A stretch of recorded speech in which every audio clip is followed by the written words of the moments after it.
Alors, cette deuxième table ronde, on a beaucoup interrogé la question des collections. Il y a évidemment l'autre bout, comme on l'avait dit en introduction, la question de à qui sont destinées ces collections, la question des publics, et comment est-ce qu'aujourd'hui on peut interroger cette autre extrémité de la diversité, avec ce qui a été dit aussi par Éric de Chassey sur est-ce que les publics d'aujourd'hui peuvent se reconnaître dans une institution, dans l'institution du musée. Est-ce que ces musées les représentent? Alors, Rosane de Clémenti et Frédéric Lessard, vous allez nous parler d'une expérience liée à la réorganisation du département des arts de l'islam au musée du Louvre. Alors, je vais commencer par retracer brièvement le contexte de l'ouverture de la nouvelle présentation du département des arts de l'islam au musée du Louvre. Donc, en évoquant les trois ambitions, on va dire, enfin deux ambitions, l'une scientifique et l'autre politique, qui ont présidé à la mise en valeur de cette collection. Vous voyez ici la vue extérieure des salles qui présentent le département et leur insertion dans cette cour intérieure en plein cœur du musée du Louvre. Alors, la création officielle du département des arts de l'islam au musée du Louvre, elle date du 1er août 2003 et c'est vraiment une volonté politique affirmée de Jacques Chirac qui, dans son discours de création officielle de ce département, l'a voulu pour, je le cite, pour le respect de la diversité culturelle, le dialogue des cultures, mais il évoquait aussi à l'époque le contexte de lutte contre la fracture sociale qui menace l'unité nationale. Donc, l'ouverture de ce nouveau département, l'ouverture de la présentation au sein des galeries permanentes, elle date seulement de septembre 2012, donc près de 10 années plus tard. Et ces nouveaux espaces sont disposés sur deux niveaux, deux grands plateaux, organisés en 4 sections chronologiques. Alors, les œuvres d'art de l'islam au musée du Louvre, bien sûr, elles étaient là avant la création du département des arts de l'islam, et certaines, peut-être que tu peux revenir à la diapo juste avant, certaines montrent l'histoire aussi de ces collections, puisque vous voyez au premier plan de cette diapositive 3 œuvres qui ont l'une égyptienne, les 2 autres espagnoles, mais qui ont été réutilisées aussi en contexte, dans un autre contexte religieux, dans des églises catholiques.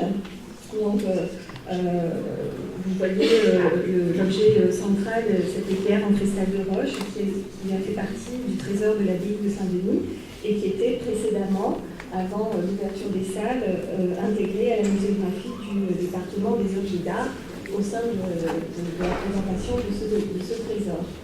De la même pour les 2 autres objets qui, eux, étaient précédemment intégrés à la muséographie finale du département des antiquités orientales.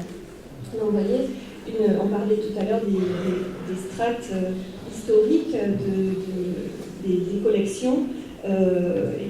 Il en a été ainsi pour celle du département des arts de l'islam. Donc, ce qui est présenté, vous voyez ici le niveau inférieur de la présentation, c'est l'ensemble de la culture matérielle de la civilisation islamique.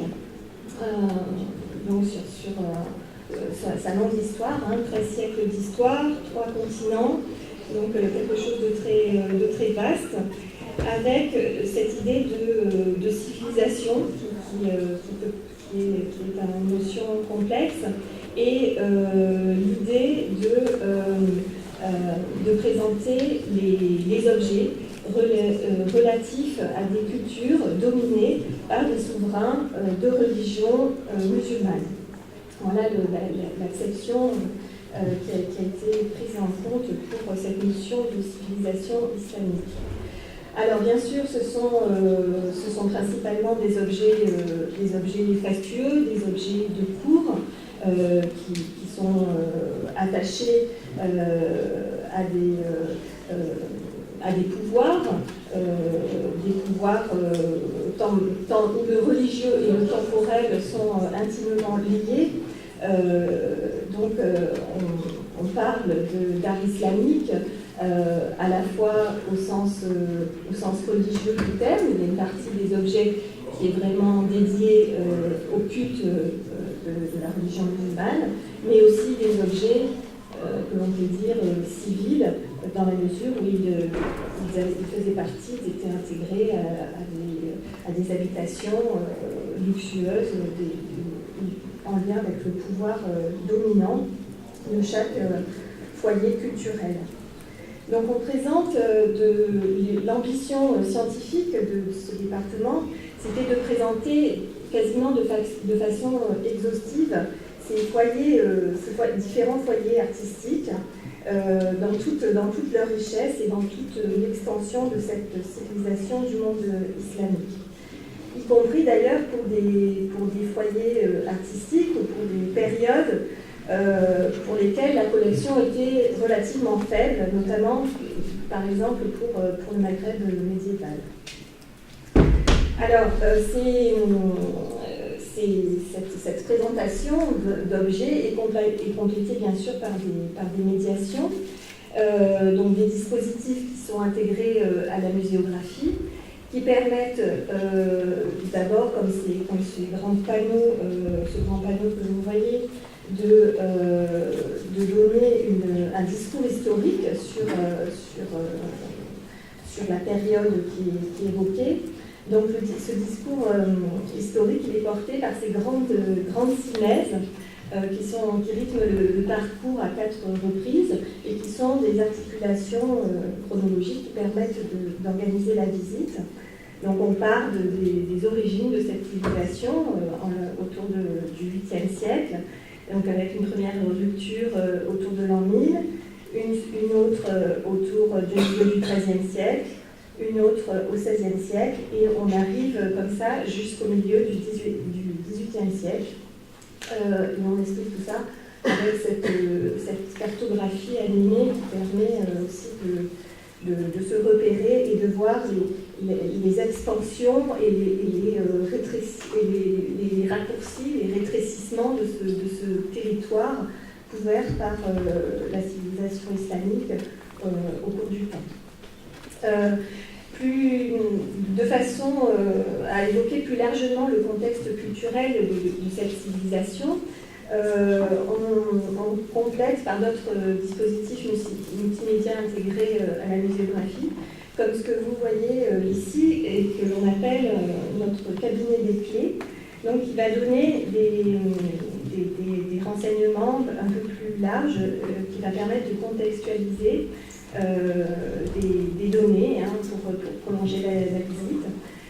Notamment, il y a par exemple des dispositifs sur la diversité religieuse qui est présente au sein du monde islamique, sur la diversité des langues, voilà, c'est l'image que vous avez à l'écran, donc avec des récits comptés qui permettent d'appréhender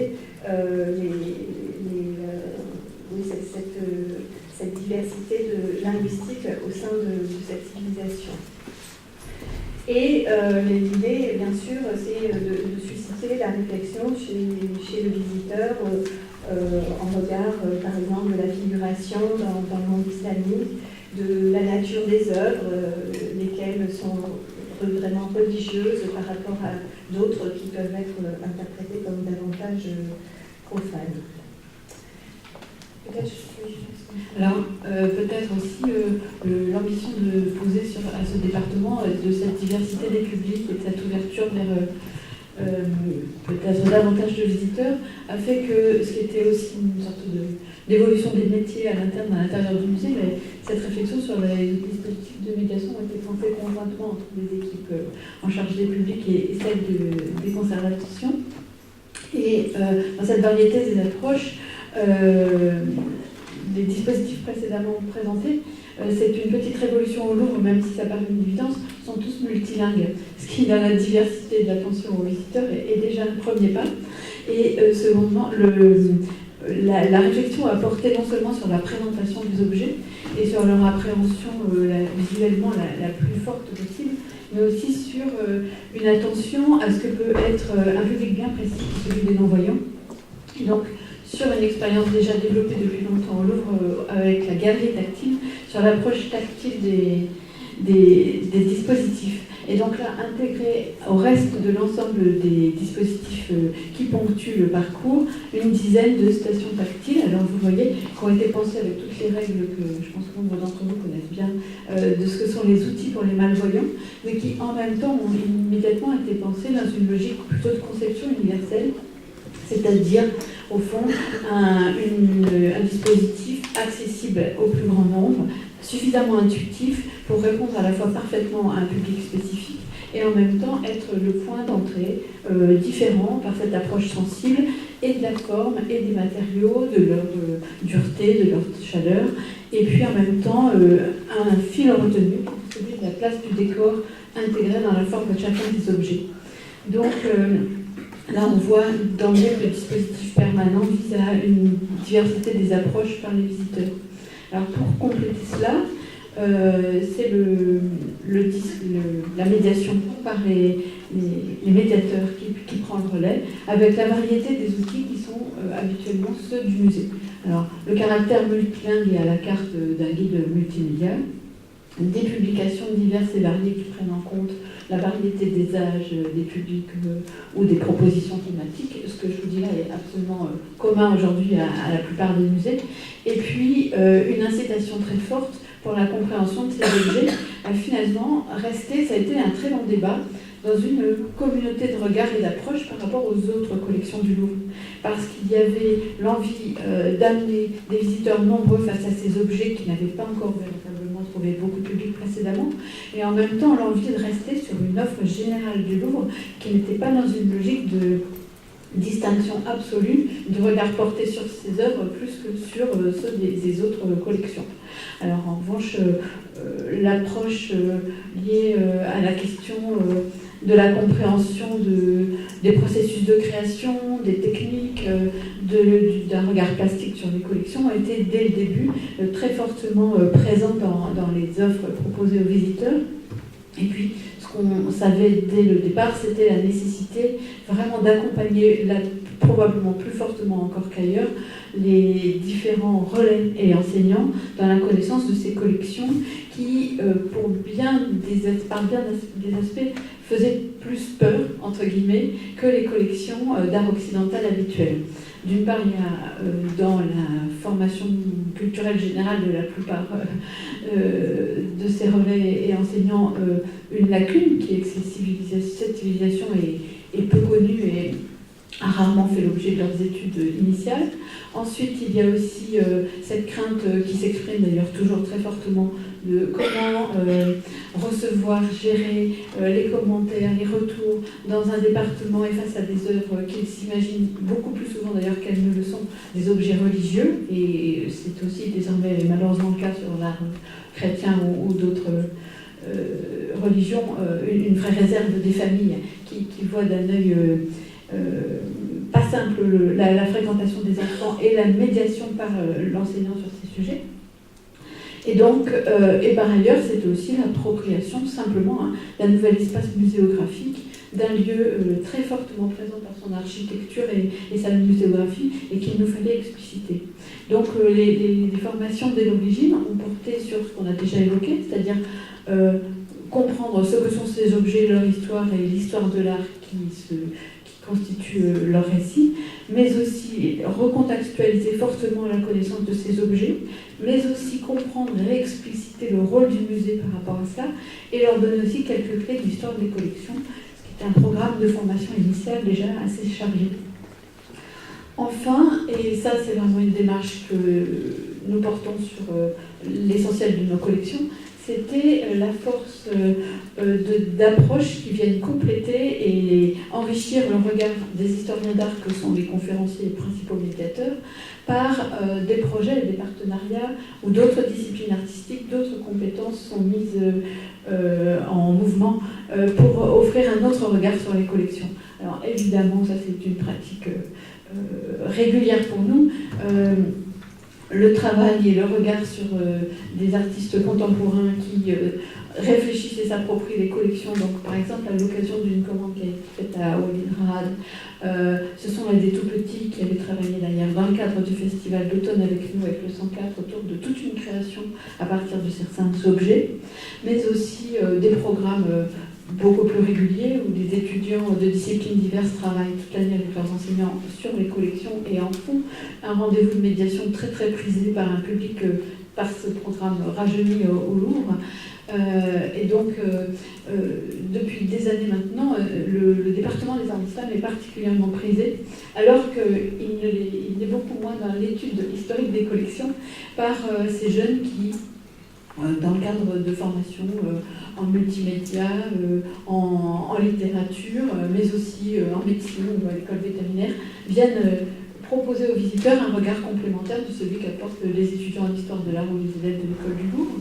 Et puis, dernière chose, c'était aussi avoir d'emblée cherché à susciter l'intérêt des familles par rapport à ces collections. Et dans ces familles, évidemment, dans notre mission d'élargissement des publics, on avait eu déjà un très gros travail avec les acteurs du champ social et des familles pour beaucoup venus d'un monde de l'immigration, en cherchant comment ne pas pour autant proposer un programme stigmatisant et enfermant sur ces questions identitaires. Il nous était apparu que la question des langues, et pas que de la langue arabe dans le département, puisqu'il y en a plusieurs qui sont représentés, était un bel objet qui pouvait être une porte d'entrée où les parents avaient des repères sur une pratique linguistique et en même temps on abordait la question plus large et artistique de la belle écriture et de la calligraphie. Alors ça c'était en gros le premier programme proposé. Néanmoins, avant même l'ouverture du département, et ça je pense que c'est aussi très très lié à la nature de la commande présidentielle et cet enjeu face à la fracture sociale, comme après l'ouverture, des études ont été menées et conduites par le service des études du musée, qui nous ont fait mesurer un certain nombre d'éléments d'alerte ou d'interrogation face à ces collections, et en particulier l'étude réalisée après la visite a tout de même mis en avant un certain nombre de difficultés de réception de la présentation de ces collections. Et en premier lieu, les questions restent nombreuses sur la compréhension du parcours, alors que Roselle vous les a montrées, les panneaux, structure, elle explicite, et finalement les visiteurs ne le voient pas. Sur la lecture des cartes animées qui sont là et qui sont perçues comme très utiles, mais finalement s'aperçoit que le visiteur en lit la première et puis après laisse un peu tomber. Et sur 3 questions récurrentes qui sont pourtant soulevées dans le cabinet des clés, mais peut-être le visiteur n'a-t-il pas le temps non plus, alors qu'il consacre son temps à l'observation des objets, de se tourner vers des dispositifs multimédia. La question très clairement d'une recherche d'une culture maghrébine, Roselle l'a explicité, très peu représentée dans les collections. La question qui naît immédiatement du terme art d'islam ou de l'islam, est-ce un département religieux qui parle de la religion islamique et pourquoi ne nous explique-t-on pas les 5 piliers de l'islam comme on le voit dans les programmes scolaires, etc. Et la dernière qui était la question... j'ai perdu, je vais retrouver. Donc, face à ces interrogations, on voit que les visiteurs sont finalement marqués par la scénographie et l'émerveillement face aux objets et continuent à exprimer diverses formes d'incompréhension. Et si je m'arrête juste quelques minutes sur 2 types de publics très très différents, il y a vraiment un public averti, mais qui finalement est déjà en demande à l'adresse du musée d'un lieu d'animation, d'un débat pour comprendre la société d'aujourd'hui et qui, voilà, c'est ma dernière question, a du mal à comprendre que la collection et les présentations s'arrêtent au XIXe siècle et n'aident pas autant qu'ils le souhaiteraient à faire le pont vers un univers contemporain. Et c'est ça aussi le dernier aspect, c'est où en est-on de cette histoire de l'interdiction de la figuration humaine face aux représentations. Et donc, premier sujet, finalement, le musée doit-il et peut-il, plus qu'il ne le fait aujourd'hui, nous aider à comprendre le monde d'aujourd'hui? Et la deuxième question, à l'opposé, était vraiment celle portée par les acteurs du champ social qui avaient bien du mal, alors que la présence du monde iranien et de contrées plus orientales sont très présentes, à trouver, alors que c'était un petit peu la promesse qui leur était faite, le lieu d'une valorisation et d'une réflexion partagée avec des publics venant de l'univers maghrébin. Alors, ce sont deux grandes portes ouvertes pour lesquelles on est loin d'avoir depuis trouvé des réponses absolues. Ce qui est sûr, c'est qu'on a, à l'analyse de ces études, infléchi sur quelques axes de la programmation proposée. La première, c'est vraiment, sans jouer à une logique absolue de la demande d'un rapport à l'offre et d'une réponse que le musée n'est pas toujours du tout capable de porter face à la diversité des questions, une plus grande attention à ces interrogations et ces incompréhensions du public. Pour exemple, de façon très traditionnelle, à cette saison, l'auditorium va initier un cycle de conférences d'initiation aux arts de l'islam, et toujours dans cette volonté de retenir l'intérêt des visiteurs moins familiers des collections qu'elles le sont aujourd'hui, commencer par la question de la peinture dans ces arts, puisque là, on retrouvera peut-être un type de public déjà désireux d'entendre ces questions au musée du Louvre. La deuxième, c'est aussi de renforcer, et là, véritablement, avec les acteurs du champ social et des enseignants, un travail, mais finalement plus assumé sur ce qui est l'objet des conflits avec les élèves, avec les familles, et de travailler en partenariat avec différents universitaires ou avec l'Institut européen des sciences et des religions sur cette question véritablement de la réflexion sur le fait religieux et les outils qui le marquent au sein du musée. On a d'ailleurs dans ce cadre un partenariat de longue date avec le musée d'art et d'histoire du judaïsme ou avec l'Institut du monde arabe. Et puis enfin, c'est vraiment de continuer à croiser les regards et à apporter, à inviter des voix nouvelles portées sur les collections. Par exemple, un petit programme qu'on mène dans les différents départements du musée, qu'on appelle l'école du regard, et où cette année, Yannick Klims, donc la directrice du département, fera un dialogue avec Plantu sur la question des images, des formes et des représentations portées dans le département, mais aussi, vous l'imaginez, tout ce qu'on peut avoir derrière cette question de la place du dessin et face au monde contemporain et à cette question de l'islam aujourd'hui. Et puis alors pour finir, pour attirer et susciter l'intérêt de publics plus nombreux dans les collections et en particulier face à ces œuvres-là, de plus en plus ce que nous développons, c'est un travail hors les murs, en amont, non pas afin de substituer un programme extérieur qui se remplacerait la venue au musée, mais en préparation de cela. Et alors, face à cette question, ce que nous faisons, c'est autant dans des dispositifs d'artothèque à partir de reproduction, à l'hôpital, dans des internats, de mise en place de jeux avec les centres de loisirs avant la venue au musée ou d'un travail très très régulier avec les prisons ou certaines collectivités territoriales. Nous introduisons dans ces travaux des objets des arts de l'islam et nous en soulevons les questions, mais aujourd'hui on est restant toujours absolument attentif à ne pas avoir les quartiers qui bénéficieraient de la présentation de cette collection plus qu'une autre, sachant que c'est vraiment une appréhension globale du musée qu'on cherche à transmettre et pas exclusivement celle sur cette seule civilisation. Frédéric vous a dressé un état des lieux des projets en cours au niveau de la médiation des arts de l'islam au Louvre. Je vais vous parler maintenant du projet qui est en cours au sein du département, donc au niveau de la recherche sur les collections. L'idée est actuellement de développer un réseau des collections d'art islamique en France.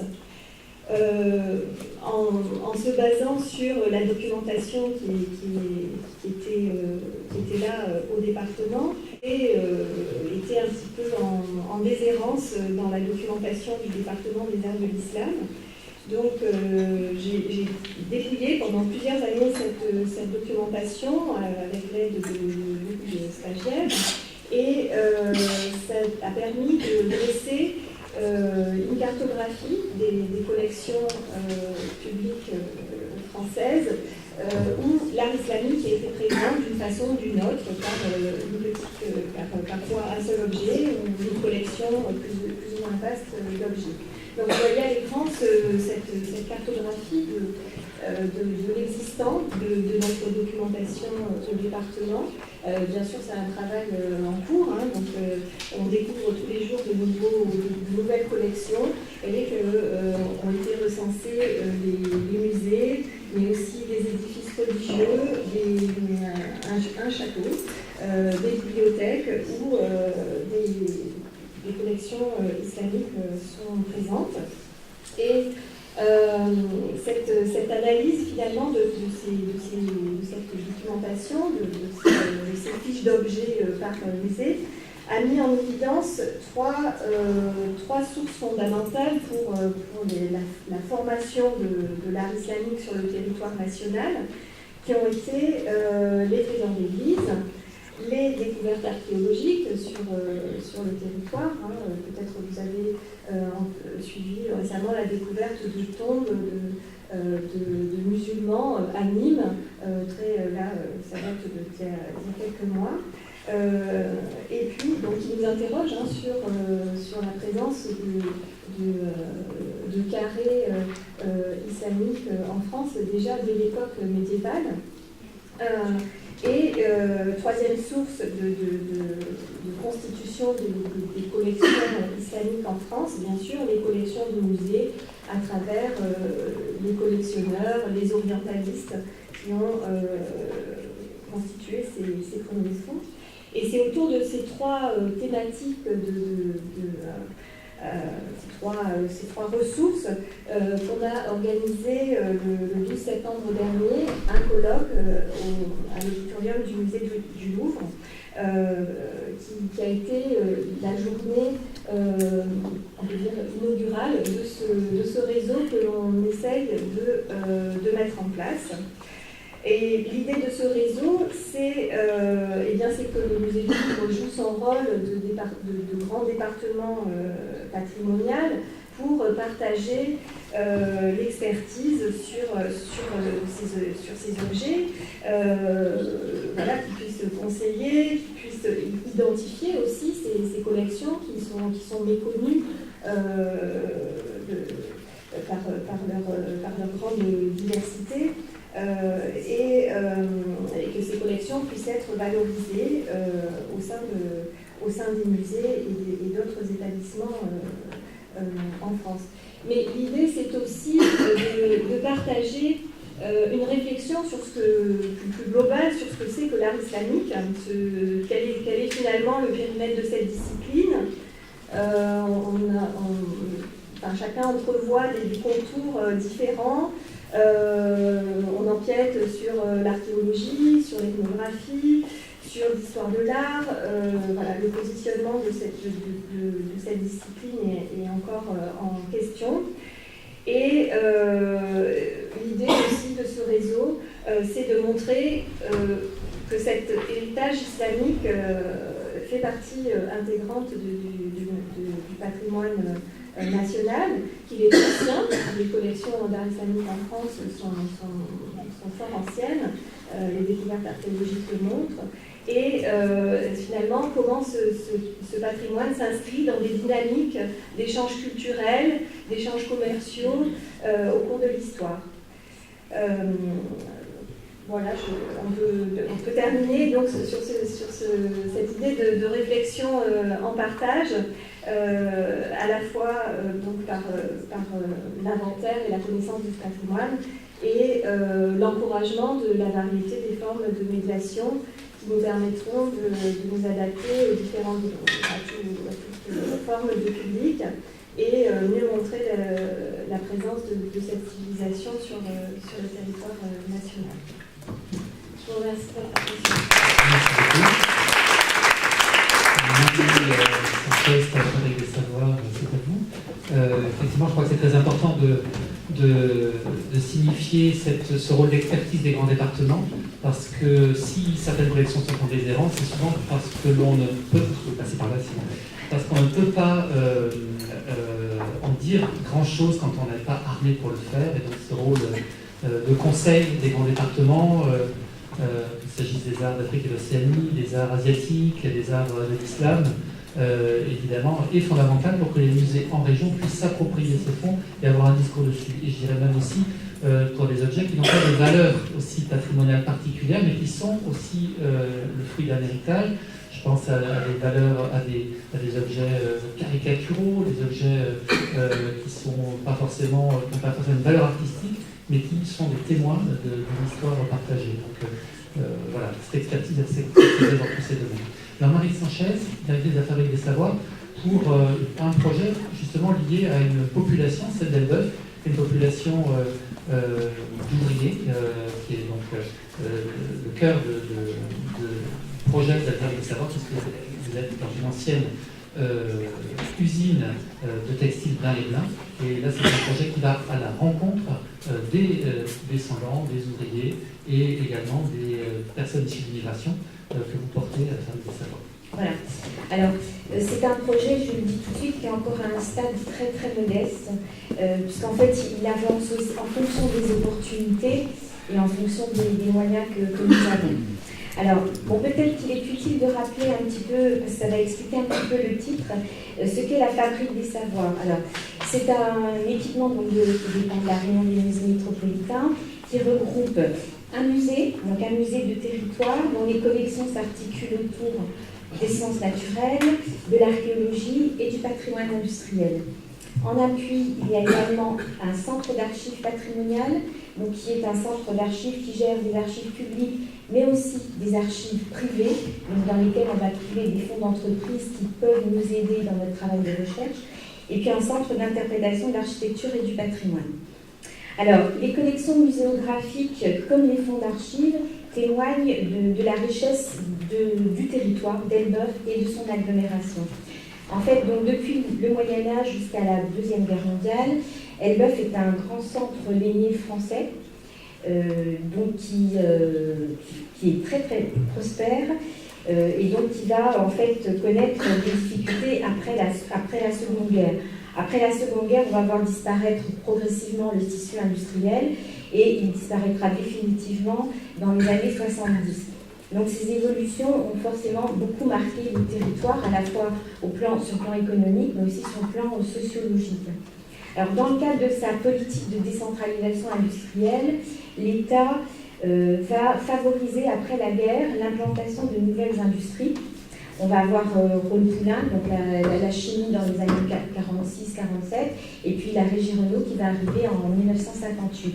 Donc ces nouvelles implantations vont forcément avoir un effet, notamment au niveau de l'implantation de nouvelles populations qui sont en provenance en majorité du Maghreb, mais aussi de l'Afrique de l'Ouest, donc avec des populations très importantes de Guinée-Bissau, du Sénégal et du Mali.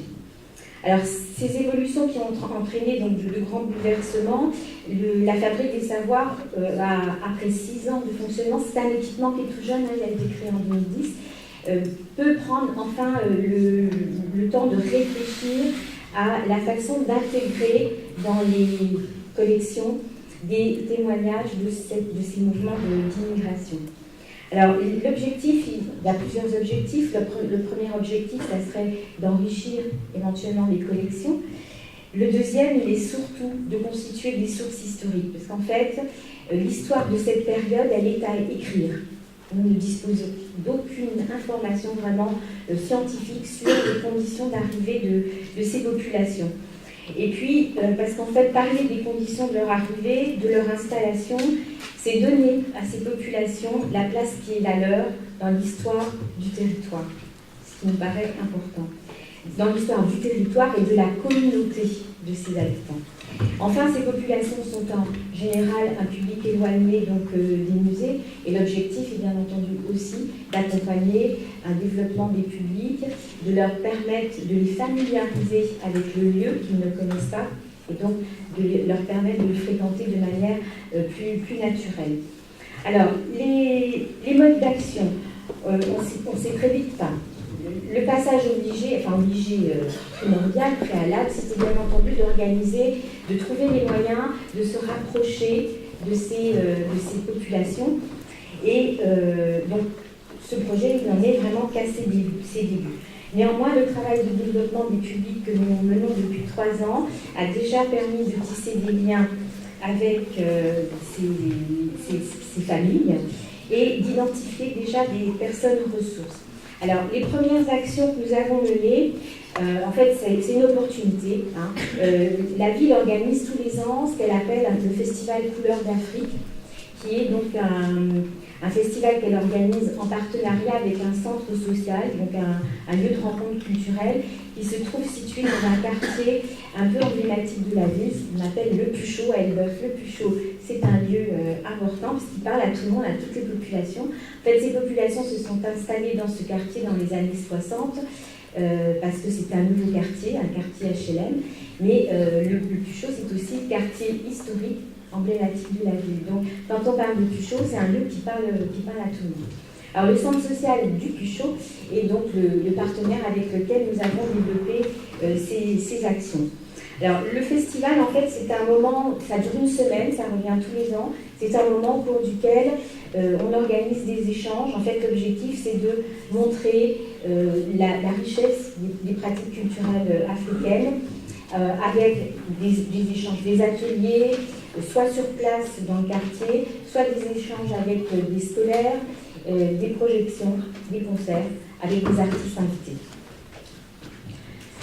Alors, dans le cadre de ce festival, le musée a proposé plusieurs projets participatifs qui sont fondés sur la notion de partage de connaissances autour du textile, en écho avec nos collections. Ces actions ont conduit à des échanges de pratiques et d'objets avec les familles originaires d'Afrique de l'Ouest et du Maghreb sur la thématique du vêtement en 2013. C'est pas 2013, c'est 2014. Voilà ce que ça a donné. Donc en 2013, ça a été, la thématique c'était le vêtement. Et puis dans les éditions suivantes, 2014-2015, nous avons travaillé sur la teinture. En fait, donc à l'issue de ces ateliers, dans lesquels on associe donc les techniques de teinture africaines et européennes, ont été exposés donc des vêtements traditionnels de fête ou du quotidien qui ont été prêtés par les participantes. Ça concerne environ une douzaine de personnes. Et donc, ces personnes nous ont accompagnés aussi dans la présentation des vêtements, mais aussi dans le travail plus scientifique d'élaboration des cartels. C'est pour ça que nous avons mis un cartel face à la photographie. Alors, en 2016, le projet s'est poursuivi là en lien en fait avec une exposition, l'exposition du studio photo Edwin. Alors, Edwin à Elbeuf, c'est un photographe qui a pris en photo environ 3 générations d'Elbeviens de souche ou non. Du coup, on a des générations qui sont arrivées, des familles africaines qui sont arrivées dans les années 60-70, qui sont représentées dans ces photographies. Et donc, au cours des échanges avec les familles, ont eu lieu donc des réflexions, notamment sur la place de la photographie dans leur propre histoire familiale. Et puis, c'est aussi des moments où on a pu recueillir des détails sur les conditions de leur arrivée. En fait, et enfin, les portraits. Voilà. Au cours des ateliers, on a mené donc également des ateliers de photographie. Et au cours de ces ateliers, on a pu réaliser toute une série de portraits de certaines de ces familles. Alors là, on a une dame, mais il y a des hommes qui étaient présents, et donc qui ont été présentés dans le cadre des Journées du patrimoine 2016. Alors en fait, ces portraits constituent la première phase, la première étape de notre travail de collecte. Alors, les perspectives, elles sont voilà, on en a beaucoup. Bon, l'expérience qu'on a acquise au cours de ces ateliers, elle est certes modeste, Mais elle va nous permettre notamment d'orienter notre action dans le futur en évitant certains écueils qu'on a déjà pu identifier. Déjà, la nécessité absolue d'élargir nos partenariats. Jusqu'à maintenant, on était sur quelques associations et on s'aperçoit donc qu'il faut vraiment ouvrir le champ des partenaires afin de les diversifier. Si nous devons poursuivre cette démarche, donc recueillir cette mémoire, c'est surtout avec le souci de croiser les regards, parce que les acteurs sont multiples. Les populations immigrées sont les premiers acteurs, mais il y a également toutes les institutions qui les ont accueillis, les associations qui ont permis leur installation, et également les habitants, les autres habitants de la ville. Alors, notre objectif maintenant, assez rapidement, va être de pouvoir constituer un groupe de personnes ressources, c'est-à-dire des personnes qui vont accepter, on en a déjà quelques-unes, de collaborer au recueil de témoignages. Tout en menant un travail sur la méthodologie, puisqu'on sait que recueillir des témoignages, ça relève quand même, il y a un travail en amont qui est assez important. Et puis aussi, en même temps, travailler à faire un travail de recherche. Ils sont trop belles.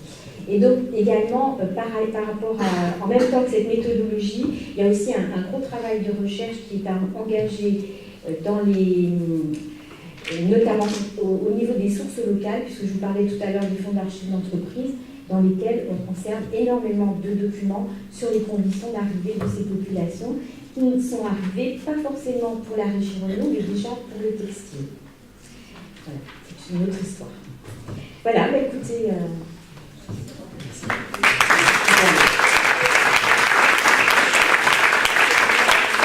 Merci donc, sur cette ouverture vers des publics divers. Pour autant, on produit la richesse industrielle des bœufs et aujourd'hui, qui sont donc les constituants, les ferments de ce qu'est la fabrique des savoirs aujourd'hui. Malheureusement, Hélène Aurin de la civilisation du Musée national du patient a dû partir. Et donc, je vais passer la parole à Paul Salmona, qui est directeur du Musée d'art et d'histoire du judaïsme et qui, à l'inverse, va poser la question d'un musée de communauté, d'un musée pour une communauté. Est-ce que c'est pour le public d'une communauté, pour un public plus vaste, avec l'ouverture, il y a maintenant 10 ans, 20 ans, pardon, 18 ans, voilà, du musée d'art et d'histoire du judaïsme au cœur du Marais à Paris. Voilà, je lance le diaporama.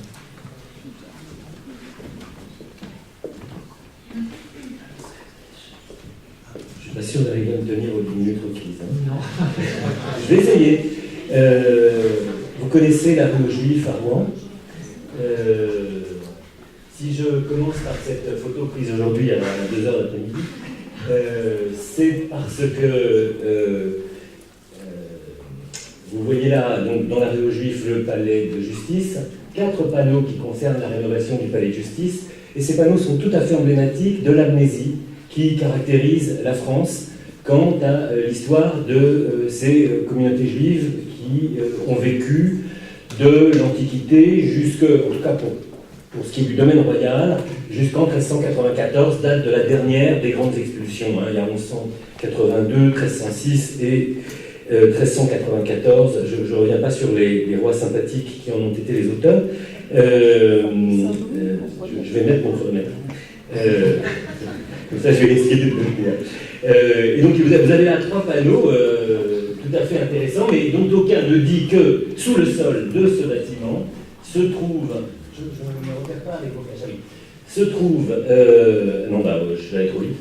Se trouve certainement l'un des vestiges les plus importants du judaïsme médiéval en France, qui est probablement une synagogue, enfin la chose est débattue. C'est des vestiges en élévation sur plusieurs mètres d'un bâtiment somptuaire qui a la même qualité que l'église de l'abbatiale de Saint-Georges de Beaucherville. Voilà, c'est sur le que je m'arrêtais. Et donc on a affaire à un bâtiment somptuaire en plein cœur de Rouen, dans lequel on a retrouvé l'inscription hébraïque. Donc pourquoi j'en parle? C'est parce que effectivement c'est une tâche aveugle dans l'historiographie, c'est une amnésie à peu près complète dans la mémoire nationale, dans le récit national, je ne parle même pas du roman national, et c'est pour partie ce qui a justifié en 1998 l'ouverture dans ce très bel hôtel particulier du Marais, l'hôtel de Saint-Aignan, hôtel construit au milieu du XVIIe siècle par Pierre Lemuec, un des grands architectes français du premier classicisme français au XVIIe siècle, hôtel mis à la disposition par la ville de Paris, et projet hybride de musée national et de musée municipal parisien, pourrait-on dire, pour abriter ce qui existait alors de collections concernant le judaïsme, et collections qui n'étaient plus montrées depuis la Seconde Guerre mondiale. Oui, hormis, malgré tout, j'ai malheureusement pas la carte, la très belle carte de nos collègues du département des arts de l'islam du musée du Louvre. D'ailleurs, elle est assez inutile parce que si on devait résumer ce que sont ces collections juives, entre guillemets, dans les musées français, il y en a 3. Le musée juif alsacien, le petit musée juif alsacien de Bousvillers, le musée judéo-comtadin, il y a une communauté juive en Alsace très importante, et comme on sait, l'Alsace a été rattachée à la France en 1648, et ça a rattaché donc ces communautés juives au domaine royal, puisque comme je le disais tout à l'heure, elles ont été expulsées. 2 minutes, c'est fatidique. Autre musée, le musée judéo-comtadin de Cavaillon. Pourquoi Cavaillon? Parce que dans les 4 villes principales du comtat venessin, Avignon, Cavaillon, l'Île-sur-la-Sorgue et Carpentras, les Juifs jusqu'à la Révolution ont pu rester depuis le Moyen-Âge sous l'autorité du Saint-Siège, c'était sous juridiction vaticane. Et puis, petite collection au musée basque de Bayonne, parce que, je ne développerai pas, mais à partir du début du XVIe siècle, les Juifs ibériques se sont réinstallés sur la côte aquitaine avec la bénédiction, si on peut dire, en tout cas avec des lettres patentes d'Henri II, qui les a autorisés à s'installer pour partie pour embêter le roi d'Espagne, et d'autre part parce qu'ils avaient des connexions internationales qui intéressaient le point de vue commercial. Bref, et donc on a là des collections. En dehors de ça, il y avait à Paris un petit musée associatif ouvert après la Seconde Guerre mondiale, rue des Saules, ouvert par des survivants, qui collectionnaient principalement des peintres de l'école de Paris, et qui avait récupéré en 1948 ou 49, pardon, de l'imprécision, des œuvres spoliées restituées par le Jewish Successor Restitution Organization, qui est une organisation internationale, principalement américaine, qui a rendu en Israël, aux États-Unis, à un certain nombre de communautés, du mobilier liturgique principalement, évidemment spolié, volé, accaparé par les nazis, et il s'agit de mobilier, donc c'est impossible de retrouver les propriétaires, si tant est qu'ils aient survécu, donc ça a été redistribué, et le musée de la rue des Saules en a récupéré une partie.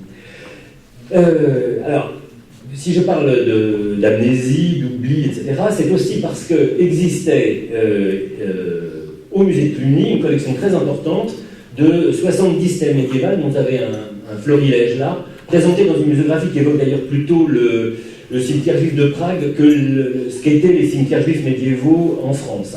Très ordonnés, extrêmement rigoureux, avec une orientation vers l'Est, et aucun recoupement des tombes pour un certain nombre de raisons religieuses sur lesquelles j'ai évidemment pas le temps de m'étendre. Ici, c'est pas le sujet. Oui, alors j'aurais dû dire d'entrée de jeu que je commence quand même par les aspects patrimoniaux, parce que sinon on ne comprend rien au sujet. Donc ça, c'est un ensemble de stèles qui vient de la rue Pierre-Sarrazin à Paris, qui ont été trouvées lors de la construction de l'immeuble Hachette, la librairie Hachette, au XIXe siècle, en 1849, donnée par Hachette au musée de Cluny, et qui là aussi n'était plus présentée depuis la Seconde Guerre mondiale. Et puis toute une collection tout à fait extraordinaire, collectée par l'arrière-grand-père du grand anthropologue Claude Lévi-Strauss, dont on parlait tout à l'heure à propos du musée de Quai-Branly, qui était un compositeur, chef d'orchestre, entrepreneur de spectacle, une espèce de Jean-Michel Jarre du XIXe siècle, très riche, qui a, grâce à son activité musicale, je précise, et qui a été l'un des premiers grands collectionneurs de ce qu'on va appeler l'art juif. C'est une notion sur laquelle on est très précautionneux, nous, au musée, enfin, je l'emploie par commodité là. Et donc, cette collection était au musée de Cluny, avait été, à la mort de Strauss, avait été rachetée par la baronne Nathaniel de Rothschild, donnée au musée de Cluny, mais n'était plus présentée, là aussi, depuis la Seconde Guerre mondiale, pour des raisons muséographiques, il n'y a aucune raison idéologique là derrière. Mais le résultat, c'est qu'on avait affaire à une amnésie, puisque, en l'occurrence, ces communautés de l'Antiquité au Moyen-Âge, puis les communautés dont je parlais tout à l'heure, qui vivaient aux marges du royaume, puis les communautés qui vont se constituer à partir de 1791, de l'émancipation par la Constituante, n'étaient représentées sous aucune forme. Qu'on parle d'art ou de culture matérielle, à la limite, peu importe, n'étaient représentées dans aucun musée national, et hormis donc les 3 musées que j'évoquais tout à l'heure. Donc dans les années 80, à l'instar de ce qui se faisait dans les autres musées européens du judaïsme, Amsterdam, Berlin, Londres, New York, Vienne, Venise, etc., s'est ébauché le projet d'un musée que Laurent Sigal, ma prédécesseur, a pu ouvrir en 1998. Vous avez là un exemple de ces très belles stèles. On voit le caractère somptuaire de la calligraphie. Elles sont très précieuses parce qu'elles sont les rescapés, si j'ose dire, de la spoliation des cimetières juifs médiévaux après 1306 et 1394, dont toutes les stèles ont été vendues à Lacan pour faire des pierres de construction. Hein, c'était évidemment des pierres taillées, très utiles en construction, puisqu'il n'y avait plus de juifs, il n'y a que besoin d'entretenir les cimetières. Et puis, une des raisons des expulsions, c'était de s'approprier les biens de ces communautés par la couronne. Donc, il est très rare qu'on en retrouve. Je ne reviens pas sur les raisons du fait qu'on ait retrouvé celle de la requête Sarrazin. Toujours est-il que c'est l'un des noyaux de la collection avec la collection Strauss. Je ne vais pas vous montrer la collection, puisque ce n'était pas le sujet. Juste un mot pour dire que c'est une collection tout à fait extraordinaire, à peu près unique en son genre au monde avec celle du Jewish Museum de New York, en ce sens qu'elle ne concerne pas que les Juifs de France, avant la Révolution, on va dire, mais elle concerne toutes les communautés qui ont fini par échouer sur le territoire national, une espèce de Finistère de l'Europe, on sait ça déjà depuis le Paléolithique, et où on a des communautés qui viennent d'un peu partout, d'Europe centrale et orientale, du Maghreb, du Levant, des Saloniciens, des Smyrnotes, des Corfiotes, comme Albert Cohen, etc. Donc c'est une collection qui, d'un point de vue géographique, est extrêmement étendue, et nous continuons évidemment à l'étendre, et qui aussi, d'un point de vue chronologique, est très étendue, puisqu'elle va de l'Antiquité. Une petite lampe romaine avec un décor de chandelier à 7 branches. C'est très modeste, mais c'est le départ chronologique, 4e siècle, jusqu'à l'art contemporain. Donc là, vous avez un exemple d'acquisition récente, qui est une ketouba, c'est-à-dire un contrat de mariage. Elles sont parfois enluminées, pas toujours, mais celle-là, moi, je trouve est très belle du point de vue graphique, et on dirait d'ailleurs une stèle. Et par ailleurs, elle est intéressante du point de vue documentaire, parce que c'est un contrat de mariage ni-moi, d'Abraham Lisbonne et de la fille de Jacob Moïse, 1837. Donc, elle nous permet de continuer à documenter ces communautés françaises qui sont assez mal documentées dans nos collections. Parce que Strauss a acheté dans toute l'Europe, mais il a très peu acheté en France. Et donc, ils vont de cette lampe romaine jusqu'à l'art contemporain, avec un certain nombre d'œuvres emblématiques le plus possible. Et là, vous avez une œuvre de Sophie Calle qui s'intitule « L'Hérouve de Jérusalem ». Je n'ai pas le temps de vous expliquer ce que c'est qu'un hérouve, mais c'est une limite dans un territoire extrêmement important pour le respect du Shabbat, si tant est qu'on respecte scrupuleusement le Shabbat. Et c'est une des rares œuvres non narcissiques de Sophie Calle. J'ai le plus grand respect pour l'œuvre de Sophie Calle, mais c'est une œuvre très auto-centrée. Voilà. C'est pas le cas là, et c'est une œuvre absolument magnifique. Donc, Laurent Sigal, pendant une dizaine d'années, a cherché à compléter la collection pour l'élargir au domaine que j'ai dit. Et nous continuons, bien évidemment, notamment à essayer de documenter le domaine français, comme dans le cas de cette ketouba que je vous montrais. Si parmi vous, vous avez des contrats de mariage qui viennent de vos parents, grands-parents, arrière-grands-parents, arrière-arrière-grands-parents, naturellement, ils nous intéressent, ils sont dans de bien meilleures mains, et bien mieux conservés au musée d'art et transjudaïsme que dans vos armoires. Je m'arrête juste un instant sur ce rabbin au citron que Jean-Hubert Martin, j'ai choisi à cause de vous, Jean-Hubert. Jean-Hubert Martin connaît certainement très bien parce qu'il est à Düsseldorf, à la Kunstsammlung de Rhénanie-Westphalie, et qui est une œuvre à laquelle probablement on ne comprend rien. Bizarre, hein, ce type qui tient un citron dans la main. Si on ne sait pas ce que c'est que cette table sur laquelle il y a des cédras, donc des citrons odoriférants, citrons qui ont un parfum très fort, photo que j'ai faite avant-hier, rue des Rosiers, à laquelle d'ailleurs, si on ne connaît pas la fête des cabanes, on ne comprend rien non plus, hein, je précise tout de suite. Donc, le citron et les palmes qui sont à gauche sont parmi les végétaux qu'on utilise parmi les 4 espèces pour la fête des cabanes. J'ai là aussi pas le temps de développer. Je montre simplement ces 2 photos pour dire que c'est 2 exemples extrêmement emblématiques de la difficulté que nous avons à expliciter cette collection. Parce qu'au fond, il n'y a rien de plus proche et de plus lointain que le juif dans une société. Il y a probablement en France 600 000 juifs aujourd'hui, ceux qui sont très observants ont une culture qui est assez étrangère à l'ensemble de la communauté nationale, d'autant plus étrangère qu'ils ont un assez scrupuleux respect des lois de la République, ça remonte au XIXe siècle, et que par conséquent, cette culture est plutôt du domaine privé, et même très délibérément du domaine privé, en tout cas dans l'acception, dans la pratique qu'a voulu le judaïsme français au XIXe siècle. Ça a un peu évolué récemment, mais j'ai pas le temps de développer. Ça n'avance plus. Pourquoi ? C'est bizarre. Il fallait qu'on s'arrête là sur la fête des cabanes. Donc, ce que j'allais dire.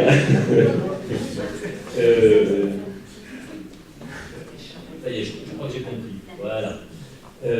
Absolument. Alors, ce que j'allais dire très vite, un peu à l'instar du musée du Quai Branly, c'est qu'évidemment cette collection a ses limites. Je ne vous en fais pas le descriptif, mais un des moyens que nous avons développé, et empiriquement d'ailleurs à partir de l'ouverture du musée, pour évoquer d'une part tout ce que la collection n'évoque pas, notamment la vie quotidienne et des tas d'aspects de ce qu'on appellera par commodité la civilisation du judaïsme, mais c'est une définition qui ne me convient pas.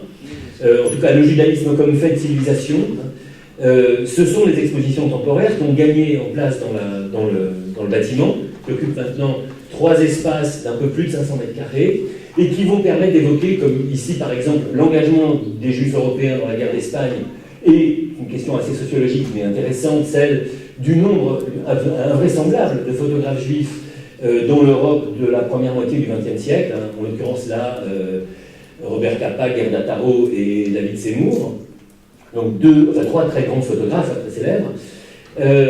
Ici, une petite expo sur les transformations de la rue des Rosiers, qui aujourd'hui est devenu un lieu pour fashionistas, mais qui a encore gardé quelques aspects de sa vie traditionnelle.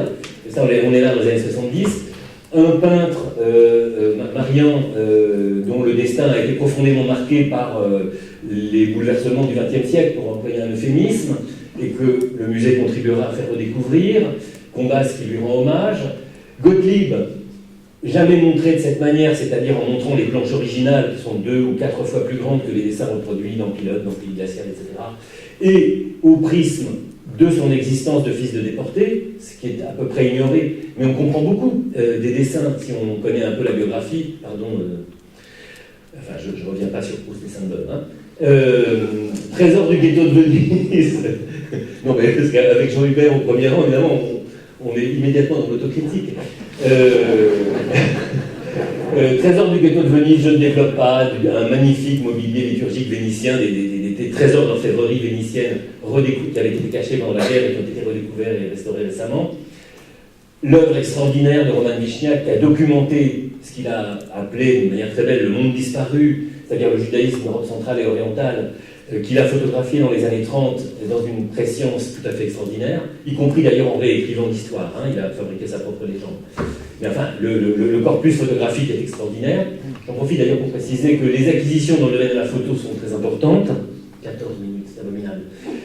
Moïse, qui est évidemment un personnage fondateur du judaïsme, et qui était aussi l'occasion de montrer que, question qui a été évoquée tout à l'heure, la question de la figure est tout à fait présente dans le judaïsme, contrairement à l'idée reçue qui voudrait qu'à cause du décalogue, du commandement, tu ne feras pas d'image, etc., il n'y a pas de figure dans le judaïsme. C'est tout à fait faux, on le voyait très bien, alors, de l'Antiquité à l'art contemporain, enfin de l'Antiquité à Antonioni, de Dora Europos à Antonioni.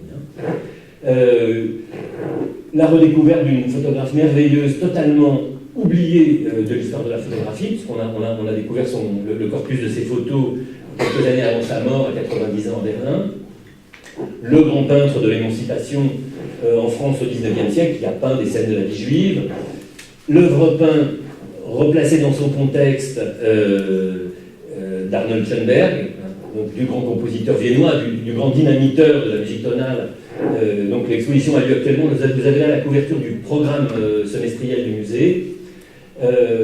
Un ensemble de dessins magnifiques de Luz, l'un des rescapés, si j'ose dire, de Charlie Hebdo, qui a illustré aux Beaux Frères Humains d'Albert Cohen, ou une exposition sur le golem, les golems, qui va montrer aux enfants qui connaissent la figure du golem et de Sandman, par exemple, comment on a affaire à une légende juive médiévale qui a des avatars, y compris jusque dans la bande dessinée et le cinéma hollywoodien. Évidemment, et donc, toutes ces expositions, pourquoi? Parce que c'est évidemment la manière d'attirer dans ce musée, qui n'est pas un musée communautaire, qui n'est pas un musée confessionnel, un public élargi, en soulignant les croisements entre le judaïsme ou les communautés juives et les communautés et les sociétés d'accueil. Alors c'est deux termes qui mériteraient d'être critiqués, mais j'ai évidemment pas le temps là. Donc d'un public très élargi qui va venir au musée parce qu'il s'intéresse à des sujets extrêmement divers et pour qui ça peut être une entrée vers l'ensemble des faits de civilisation qu'on lui présente par ailleurs dans le parcours permanent. Un travail évidemment scientifique avec les historiens en France, notamment pour commencer à effacer cette tâche aveugle que j'évoquais tout à l'heure.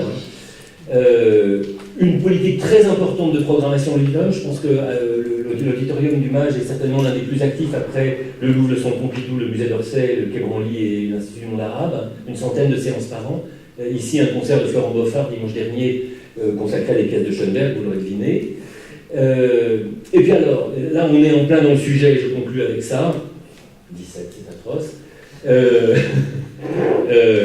Une politique éducative très active qui met l'accent sur les relations interculturelles, les relations entre les différentes communautés, mais là aussi j'ai des scrupules à employer le terme, et vous voyez que on aborde toute une série de questions, et notamment les questions de différence, de discrimination, de préjugés, etc., à travers toute une série de thèmes qui a peur des couleurs, jasmin et fleurs d'oranger, les trois calendriers, libres et égaux, culture en partage, juifs et musulmans, avec l'Institut du monde arabe, juifs, chrétiens, musulmans. Alors je ne sais plus si ça c'est l'un des programmes qu'on fait avec le Louvre, mais il y a un programme avec le Louvre, il y en a un autre avec le Collège des Bernardins.